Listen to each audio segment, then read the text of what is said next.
வணக்கம் நண்பர்களே. இன்று மிக முக்கியமான செய்தி ஒன்றை காணலாம். இந்தியா மற்றும் சீனா இடையே 4 ஆண்டுகளாக நிறுத்தப்பட்டிருந்த நேரடி விமான சேவை மீண்டும் துவங்க இருக்கின்றது.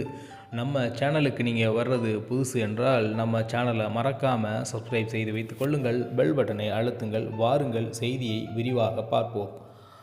2020ஆம் ஆண்டு கோவிட்-19 தொற்று நோயின் காரணமாக அதற்கு பிறகு ஏற்பட்ட எல்லை பிரச்சினைகள் மற்றும் அரசியல் பதட்டங்களின் காரணமாக இந்தியா சீனா இடையேயான அனைத்து நேரடி விமான சேவைகளும் நிறுத்தப்பட்டு வைத்திருந்தனர். அதன் பின்னர் 2 நாடுகளுக்கிடையே வர்த்தகம், கல்வி மற்றும் மக்கள் தொடர்பு பெரிதும் பாதிக்கப்பட்டது என்று கூறினால் அந்த வார்த்தை தகும்.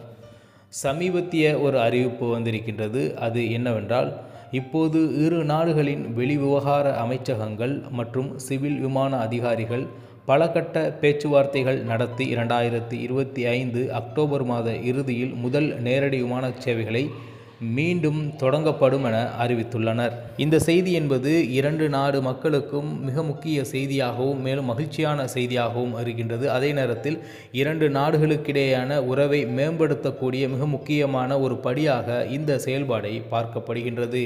மேலும் இந்த மீள்நிலையில் இண்டிகோ நிறுவனம் முதலில் சேவையை தொடங்க உள்ளதாக தகவல்கள் வெளியாகி இருக்கின்றன. 2025 அக்டோபர் 26ஆம் தேதி முதல் ஃப்ளைட் கொல்கத்தாவிலிருந்து குவாங்ஜனோ என்ற இடத்திற்கு இடையே தினசரி விமான சேவை இயக்கப்படும் என்று அறிவிக்கப்பட்டுள்ளது.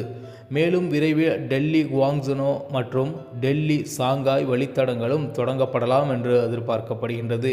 அதே நேரம் ஏர் இந்தியா நிறுவனம் டெல்லி சாங்காய் விமான சேவையை மீண்டும் தொடங்க முயற்சி செய்து வருகிறது. இதனால் என்னென்ன பயன்கள் நிகழலாம் என்பதை பார்க்கலாம். இந்த நேரடி விமானங்கள் மீண்டும் துவங்குவதால் பல நன்மைகள் இருக்கின்றன. முதன்மையாக சீனாவில் படிக்கும் இந்திய மாணவர்களுக்கு இது ஒரு பெரிய வசதி வாய்ப்பாக இருக்கப் போகின்றது. அடுத்ததாக வணிகத்துறையினர் மற்றும் தொழில் முனைவோர்களுக்கு நேரடி அணுகல் கிடைக்கப் போகின்றது. 2 நாடுகளுக்கிடையேயான வர்த்தக பரிமாற்றங்கள் அதிகரிக்கும் வாய்ப்பும் உள்ளது.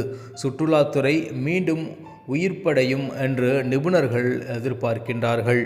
சரி, இது போன்ற சில விடயங்கள் நடக்கும் பொழுது சில சவால்களும் நிறைந்திருக்கும் அல்லவா? அதுபோன்று இந்த நிகழ்விலும் சவால்கள் இருக்கின்றன. இரு நாடுகளுக்கிடையேயான எல்லை பிரச்சனைகள் இன்னும் முற்றிலுமாக தீரவில்லை. பாதுகாப்பு, விசா விதிமுறைகள், விமான கட்டணங்கள் ஆகியவை சரியாக ஒழுங்குபடுத்தப்பட வேண்டியுள்ளது.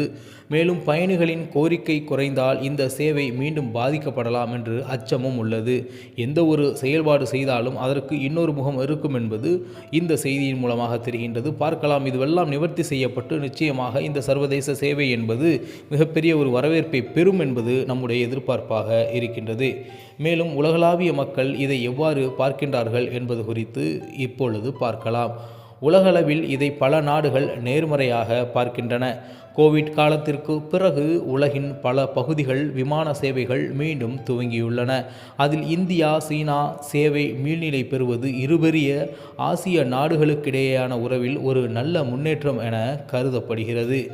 மொத்தத்தில் நீண்ட இடைவெளிக்கு பிறகு மீண்டும் துவங்கும் இந்த விமான சேவை இந்தியா மற்றும் சீனா இடையே மக்கள் தொடர்பையும் வணிக உறவுகளையும் வலுப்படுத்தும் என்று ஆய்வறிஞர்களால் கூறப்படுகின்றது. இன்னமும் சில மாதங்களில் இதன் உண்மையான பலன்களை நாம் காணப்போகின்றோம். நிச்சயமாக உங்களுக்கு இந்த காணொளி பிடித்திருக்கும் என்று நான் நம்புகின்றேன்.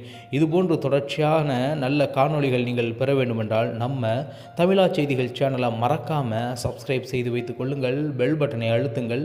மீண்டும் இது போன்ற நல்லதொரு காணொளியில் உங்களை சந்திக்கின்ற அதுவரை உங்களிடமிருந்து விடைபெறுவது உங்கள் தமிழா செய்திகள். நன்றி, வணக்கம்.